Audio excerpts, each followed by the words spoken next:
Welcome, marketing chefs. I've got something truly special cooking in the Omni-Channel oven today. Marketing Kitchen TV Q&A Part 1 of 4. You asked the question about all things related to the ABCDM hits. What does that stand for? I will be answering your questions about advertising, branding, communications, digital, and marketing. And what do the hits stand for? Hyperconnected, IoT, technology, and sales. And I'll answer your questions here today in the Marketing Kitchen TV Q&A live. Up next in the Marketing Kitchen.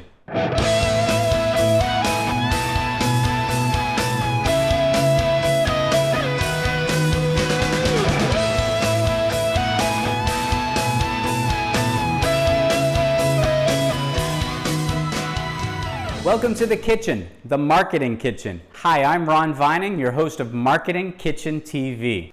Rather than take the time to do the standalone Q&A like I've been doing, I thought that I would change it up a bit and I would just go through the Twitter feed and answer as many questions as I can. And if the video gets too long, I'll cut it up into 2 or 3 different videos. Welcome back to another episode of Marketing Kitchen TV Q&A Live. And what I mean by live is that this should run without edits, or at least with just a few tweaks here and there, just for flow. The reason why I'm going to start doing more videos like this is so that I can actually get them posted. I have a hard drive full of videos that I have recorded, but I don't have the time to edit them, so I haven't put them up to YouTube. They were recorded so they would be edited. I don't know if you know what I mean, right? So this one, I'm going to record knowing that I'm not going to edit, so the mindset is different. But if you're going to produce a video and create it where you'll have edits, then you record differently. So those videos are sitting on my hard drive. One of these days, I'm going to have the time to edit them. And one of the reasons why I like to edit is, I don't know if you can hear a baby crying outside my kitchen window here. Things just kind of happen when you're recording live, but I've watched a number of YouTube channels where dogs are barking, alarms are going off, people are walking around in the background, so I guess it's all fair game when recording in this style. For those of you that notice that the background is different, well, actually, if you take a look here where my mouse is pointing, I'm standing right here. And in fact, this picture hasn't been updated because I have my new 34-inch monitor right here, and my laptop is sitting here, monitor's sitting here, and I'm standing here. So you're seeing this shot over here of the kitchen. So a little bit different than our usual. But this enables me to do a split screen record and be able to take a look at your Twitter questions here. I really want to apologize that my videos have not been so frequent in the past month, and there's a reason for it. Hopefully it's a good reason. So this video is sponsored by myself. Now, this is sponsored by a new company that I've started, and the name of that company is AppFlix, and it's right here. And AppFlix is going to be your streaming entertainment guide, where I'm going to be taking a look at the best of video games, music, and then video in terms of films and series that'll be streaming across all our favorite apps. And some of them are in the picture here, but you know what I mean by apps, right? We're talking about Disney Plus, Netflix, HBO Max coming out soon, CBS All Access. That's for the programming side, so films and TV series. But we'll also be looking at Apple Music and Apple Arcade for music and gaming, looking at Google Stadia and YouTube Music for the Google aspect of that. Also Amazon Prime, they have music, they've got Twitch for gaming, etc. So there's a lot of apps that are coming out in the streaming space covering gaming, music, and your favorite films and shows. So I thought I'd create a website that focused in on that. So my plug will be over in a second. But AppFlix is going to have 3 key components to it. One is going to be the news And so the news is this area here called Cinetaste, where we'll talk about the latest buzz in the industry, things that are popular, and then we'll compare streaming services that are available. Then another section is going to be, is Cinejewels, where we're going to have forums. That's where there will be discussion blogs or things similar to, say, like a LinkedIn group, where people can talk about their streaming services, programming, etc. Be able to review your favorite content of, again, games, music, and video, as well as a best of. And I've decided to build in some gamification here. And just a little quick, Rotten Tomatoes has tomatoes. I've got peppers. So we've got a pepper scale going from cold all the way to spicy. So icy or spicy is how it's going to work on this particular platform. So I think you'll find that fun. And with more gamification, I have a thing called a scorcher scale, which as something is trending, so as it's getting spicy, the meter's going to rise. And when content isn't good, it's going to fall in the opposite direction. Anyway, it's a work in progress. Just launched it on November 25th. And the gamification piece, the forums, and the reviews will be up by the middle, hopefully, of December. And then I'll officially launch the site in 2020. All right, enough with the advertisement there. But thank you for our sponsor, which was me. Okay, I've invested a lot of time and a lot of money in that. So anyway, there's the plug. Let us take, what I'll probably do with these sessions is answer 15 questions and then stop the video. And then I'll answer another 15 questions and that'll be another video. We'll see how it runs, see how challenging the particular questions are, and how long the video runs in doing that. I hope you like this format. Let me know in the comments section and tell me if this works, because if this is the case, I will probably do even Lego and entertainment reviews in this same format, as opposed to standing where I normally stand over there in the kitchen. So you let me know and we'll see how it goes from there. But anyway, this is the first one here. So, all right, no edits here, so I gotta be careful. Can't say so, can't or think too loudly. Okay, maybe I should just didn't even think. Okay, let's take a look at some of your questions that have been building up on the @MarketingKitchenTV feed, by the way. Oh yeah, so for any of you that want to ask a question, to have me answer it here on a MarketingKitchenTV Q&A live, go to our Twitter feed @MarketingKitchenTV, ask your question, make sure you put in the hashtag Q&A, and an example of that is, put in the hashtag Q&A, and I'll answer your questions here. All right, the first question, and I happened to just take a peek beforehand. Well, actually, to be honest, I recorded a whole section before, and it didn't save. So I'm having to revisit this again. Hopefully this time it will save after I'm done answering. Well, this was actually a statement, not a question, so let me turn it into one for you. So the statement here, anyway, is with the 2020s about to begin, will we see an even greater spike of CX due to the fact that there is so much competitors amongst industries? Anyway, I think what the question is really asking me is that with the amount of competition that there is in the market, will we see companies turn to CX, which is customer experience, to be able to differentiate against their competition? And the answer is yes. And we're seeing greater and greater effort put into customer experience. And why is that? Well, I always go back to the same model, and the model is this. You have your brand, you have your channel, and you have your audience. And the three of these really interact with each other. Your brand offers a product or service. Your channel, regardless of what that channel is, that could be right here, a live video on YouTube. That could be a billboard. it could be an EDM, it could be a TV commercial. So the channel is quite diverse. The channel impacts how you'll construct your message. But then you go to this piece here, which is your audience. And your audience is your customer, they're your consumer. You want to understand what channel they are on. So your audience is here, they dictate the channel, which means that you as your brand, with whatever product or service it is that you intend to sell, or pitch, or whatever your objective is, you need to measure what is the appropriate message on the appropriate channel at the appropriate time to reach your target audience. So you need to understand those three and then the subsets of them about how to engage.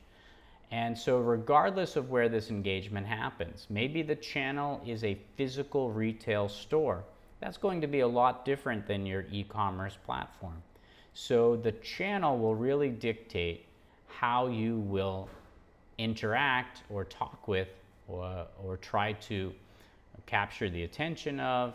So I always say attract, engage, convert, retain. And so customer experience comes into play because you want to create magical moments. I think to a MasterCard commercial, actually it was a whole campaign around priceless.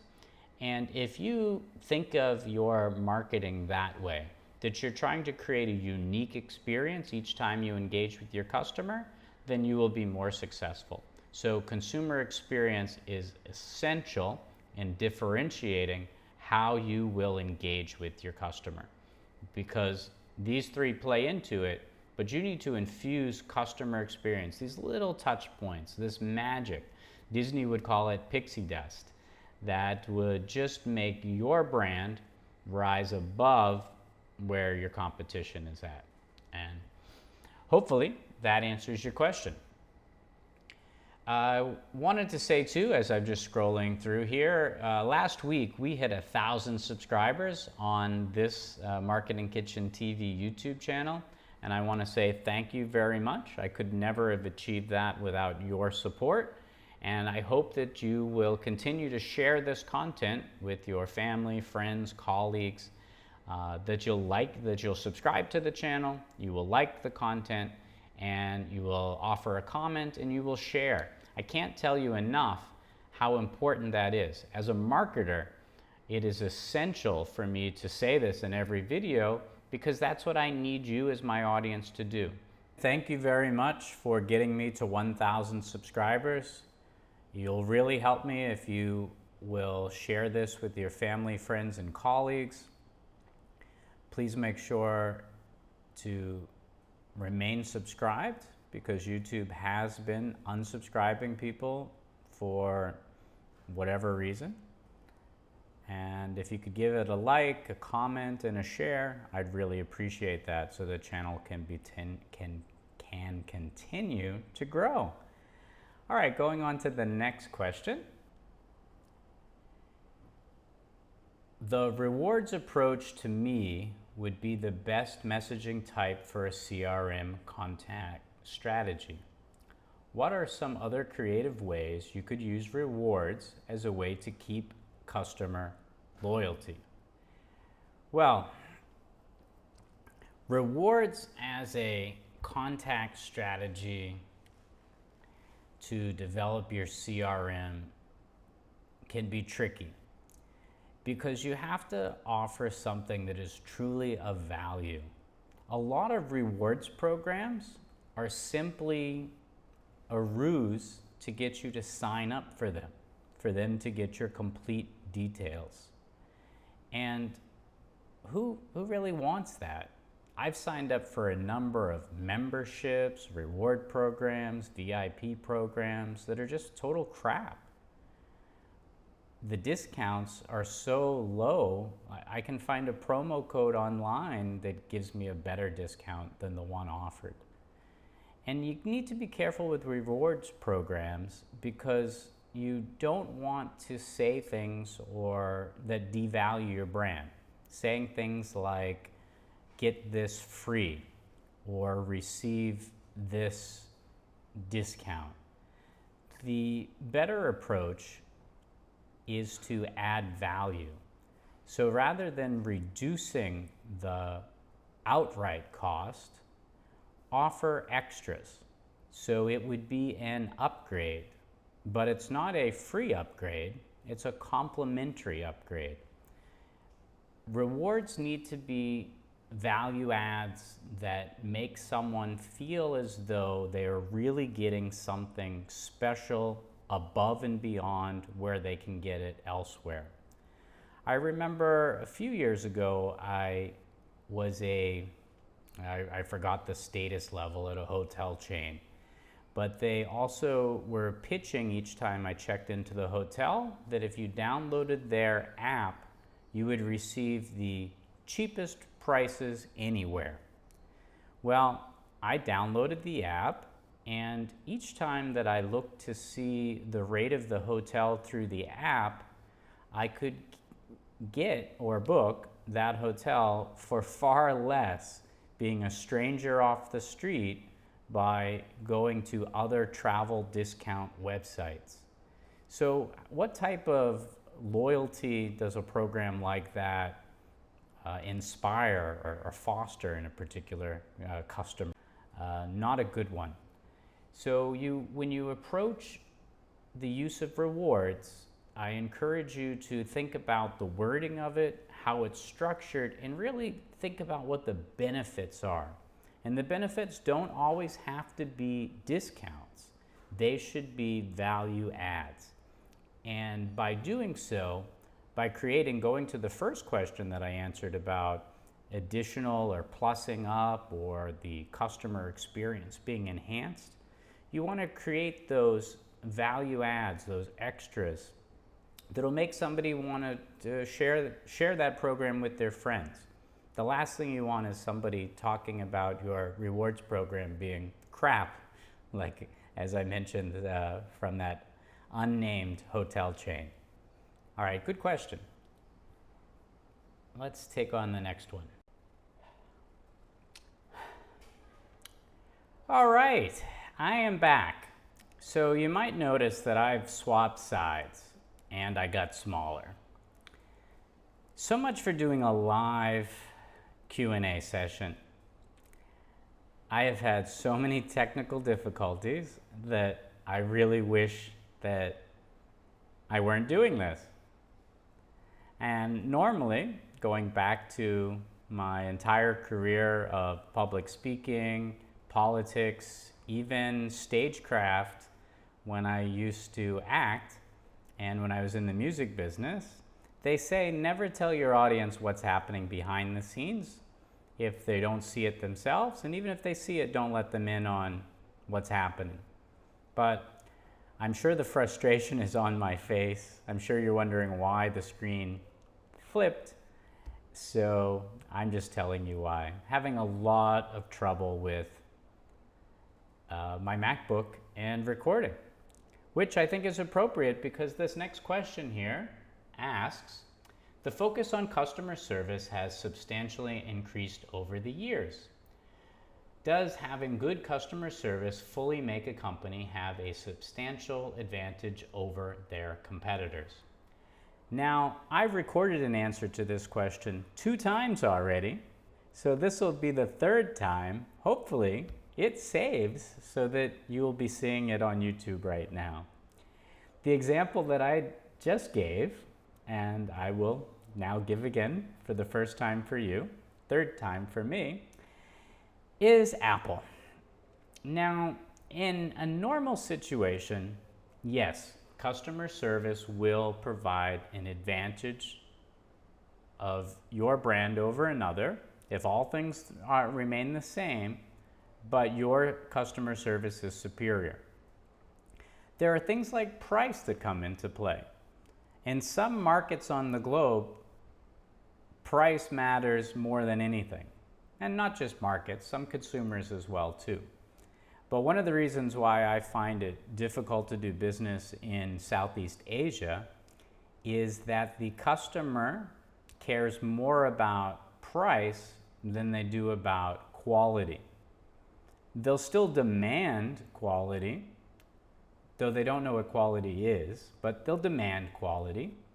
They will also demand that you give them more. So when you're quoting, it's always best to, let's say if there were 5 things you were going to do for the customer, only tell them that you'll do 3 for that price, because somewhere during the program they'll ask for a 4th or a 5th. So if in the back of your head you planned on giving that anyway, but you never told them about it, then that works out great for you. But if you quoted on the 3 and they're now demanding 4 or 5 of those KPIs, then that would be a losing proposition for you, right? All right, going back to Apple, which is what I want to talk about as far as customer service goes. Let's weigh Apple in the scheme of their competitors. Apple offers what is perceived to be, anyway, a luxury or premium product. Certainly the design of the product is better than just about anything else in the market. The materials used are pretty much on the surface better than anything else in the market. But sometimes you don't always get what you pay for. And there is a reason why, other than making money, Apple offers AppleCare. Because let me give you an example of HP before we go back to Apple. I was a longtime proponent of HP all-in-one printers. So, you know, the home LaserJet printer that you'd have. But HP was notorious for having that printer fail 13 months into your purchase. And so that meant 12 months it worked great. Somewhere in month 13 it failed. And guess when your warranty ended? At the end of month 12. Well, I've lately been facing that same problem with the premium priced product that we call Apple. And the first thing Apple will say to you is, did you purchase AppleCare? And my answer is no. And the reason why is because I paid, in some cases, 3 times more for an Apple product than I would for a competing brand. Therefore, why should I be expected to then also pay for AppleCare? If that device fails in its 13th, 14th, 15th, I don't care what month it is, Apple should make good on their product because they bill themselves as being luxury. If your Louis Vuitton bag fails, and I've never purchased a Louis Vuitton bag, so I'm talking out of school at the moment here, but I would expect that Louis Vuitton would what? They would honor that agreement between you and the customer of your having purchased a luxury product. And they would back that product. Apple doesn't do that in most cases. And we'll be testing this theory in a week's time because my 13-inch MacBook Pro, which I had customized from the factory, failed on me, guess when? 13 months after I purchased it. And what was the first question Apple asked me? Did I purchase AppleCare?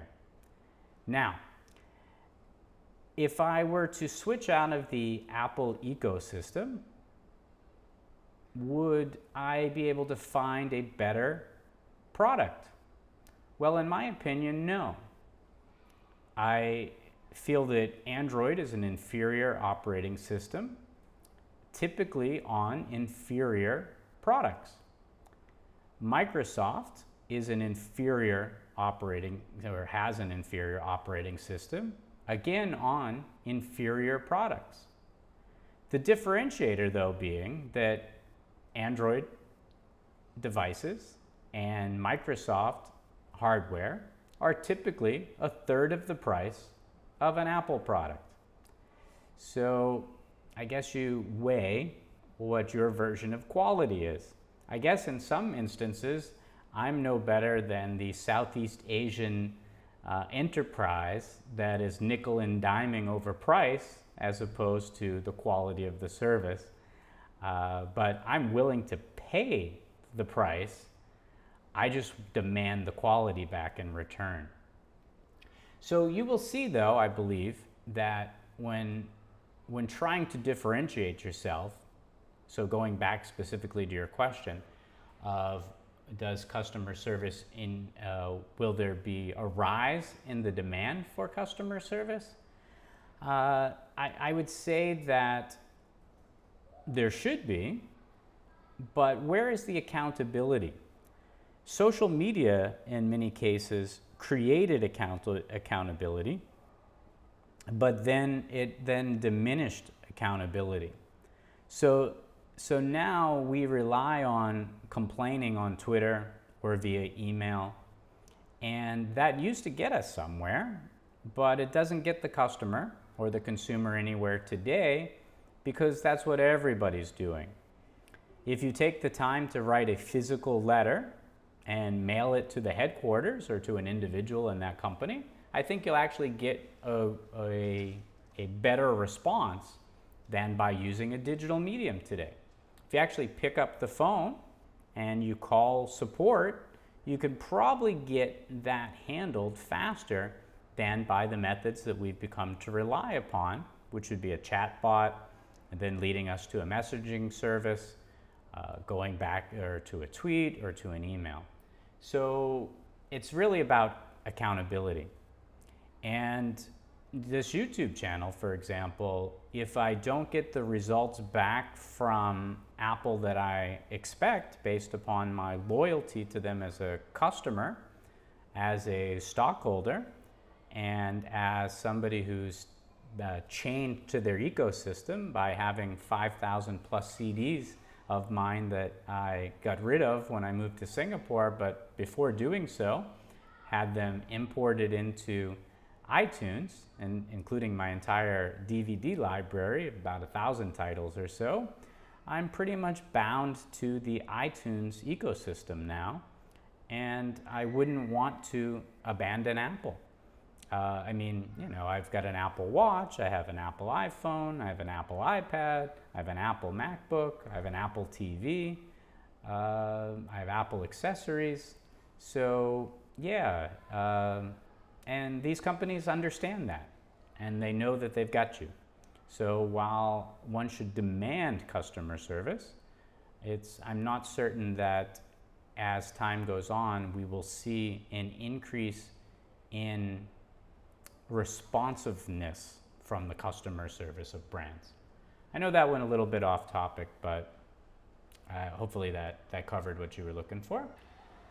All right, I hope you enjoyed this segment. I enjoyed talking about customer service, customer experience, B2B and B2C with you, with loyalty and rewards. I found this to be a rewarding exchange. Now that the tech issues seem to be resolved with this format, though it's not what I wanted, at least it's working, and at least I can get a video out to you, unlike what had been happening for the past couple of days. The reason why, it's not only that I've been super busy working on AppFlix that I was unable to get these videos out. It's because I've been facing a number of tech issues with recording them. And imagine recording a 45-minute video and then there not being any sound. And that happened to me, and it wasn't because I connected it wrong, just the mic didn't work. Maybe the cord was loose, I don't know. And then today, the video, when I exit out, it just doesn't save. So, and that happened as well too when I recorded a few. All right. This is just one of many that I'll be recording related to marketing Q&A. And for those of you that have not been here before or asked a question before, just go to MarketingKitchenTV right here at MarketingKitchenTV. Use the hashtag, as in this example right here, Q&A. ask your question and I'll answer it right here. Thank you. I'll see you in the next video. That'll do it for this episode. I hope you found my answers useful. In the next episode of Marketing Kitchen TV Q&A Live, we'll pick up where we left off. I hope that we can have some engagement on this channel by you offering some comments. Please make sure you subscribe to the channel. Please like it and please share with your friends. It will really help the channel to grow, which in turn will help me and make this a better resource for us all. Thank you for your question. If you'd like me to answer a question here on Marketing Kitchen TV, all you need to do is go to the @MarketingKitchenTV on Twitter, use the hashtag Q&A, and I will answer your questions here. I hope you enjoyed this episode. Remember, there's always fresh content simmering on our storytelling stovetop. So whatever happens in this kitchen shouldn't stay in this marketing kitchen. I'm Ron Vining, your host, reminding you to invite your family and friends to the next episode of Marketing Kitchen TV.